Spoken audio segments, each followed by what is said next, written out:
Welcome to టియానోస్ kitchen Telugu. ఈ రోజు recipe మామిడికాయ పాయసం తయారు చేసే విధానం షేర్ చేయబోతున్నాను. చాలా టేస్ట్ గా చాలా ఈజీగా తయారు చేసుకోవచ్చు.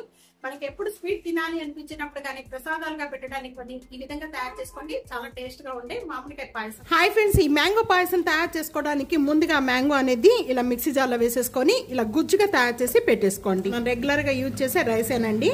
ఈ రైస్ 2 గుప్పుళ్ళు ఇలాగా తీసేసుకొని ఒక హాఫ్ అన్ అవర్ వరకు కూడా నానబెట్టేసేసుకొని ఒక 2-3 సార్లు క్లీన్ చేసేసుకొని ఈ విధంగా పెట్టేసుకోండి. ఈ పాయసం తయారు చేసే ముందు ఈ 2 ప్రిపేర్ చేసి పెట్టేసుకోండి. పాయసం తయారు చేసుకోవడానికి ప్యాన్ లో 1 టేబుల్ స్పూన్ నెయ్యి వేస్తున్నానండి. నెయ్యి వేసేసుకొని ఈ డ్రై ఫ్రూట్స్, మీకు ఇష్టమైన డ్రై ఫ్రూట్స్ వేయించేసుకోండి. ఇక్కడ నేను తీసుకున్న డ్రై ఫ్రూట్స్ పిస్తా, బాదం, కిస్మిస్ మంచి కలర్ వచ్చేంత వరకు కూడా బాగా వేయించుకోవాలి. డ్రై ఫ్రూట్స్ అన్ని కూడా బాగా వేగిపోయాయి. ఇలా వేగిపోయిన వాటిని ఈ ప్యాన్ తీసేసి పక్కన పెట్టేసుకోండి.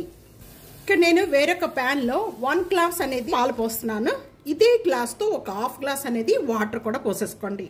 హాఫ్ గ్లాసు వాటర్, ఈ 2 కూడా ఒక బాయిల్ వచ్చే వరకు కూడా బాగా మరిగించుకోవాలి. కాయిపోయి ఇలాగ ఒక్క పొంగు వస్తే చాలు. ఇలా పొంగు వచ్చేసిన వెంటనే కూడా ముందుగా మనం నానబెట్టుకున్న రైస్ అంతా కూడా ఈ వాటర్ లేకుండా ఈ విధంగా వేసేసుకోండి. దీంట్లో ఇలా పట్టుకుంటే ముక్కలైపోవాలి, అంతవరకు కూడా నానబెట్టుకోవాలి. అప్పుడే చాలా టేస్ట్ గా ఉంటుంది. ఫ్లేమ్ లో పెట్టేసేసుకొని ఈ రైస్ అంతా కూడా బాగా ఉడికించుకోవాలి.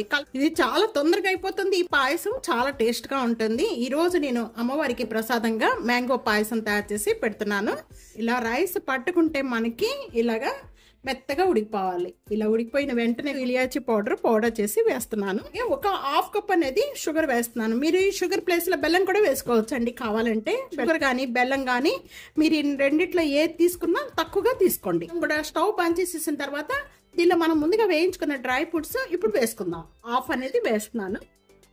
బాగా ఇది చల్లారిపోయిన తర్వాత మనం మ్యాంగో గుజ్జు అనేది కలుపుకోవాలండి. వేడి మీద కలిపారంటే పాలు అనేది ఇరిగిపోతాయి. మనం ముందుగా ప్రిపేర్ చేసుకున్న ఈ పాయసం అంతా కూడా బాగా చల్లారిపోయింది. చల్లారిపోయిన వెంటనే కూడా ముందుగా మనం తీసుకున్న మామిడికాయ గుజ్జు అంతా కూడా ఇప్పుడు కలుపుకోండి. మామిడికాయ గుజ్జు అంతా కూడా దీంట్లో వేసేసుకొని కొద్దిగా వేసేసుకుంటూ ఇలాగా కలుపుకోవాలి. వేసేసుకుంటాం.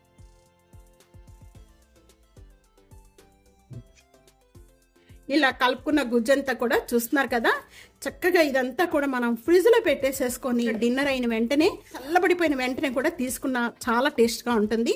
ఇలా తీసుకున్నా చాలా బాగుంటుంది. ఇప్పుడు మనం తయారు చేసిన పాయసం అంతా కూడా సర్వింగ్ ప్లేట్లో తీసేసుకుందాం. తీసుకున్న మామిడికాయ ముక్కలు వేసేసుకోండి.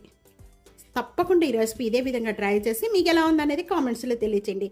వీడియో 4కి షేర్ చేయండి, లైక్ చేయండి. టియానోస్ కిచెన్ సబ్స్క్రైబ్ చేసుకోండి. Thank you.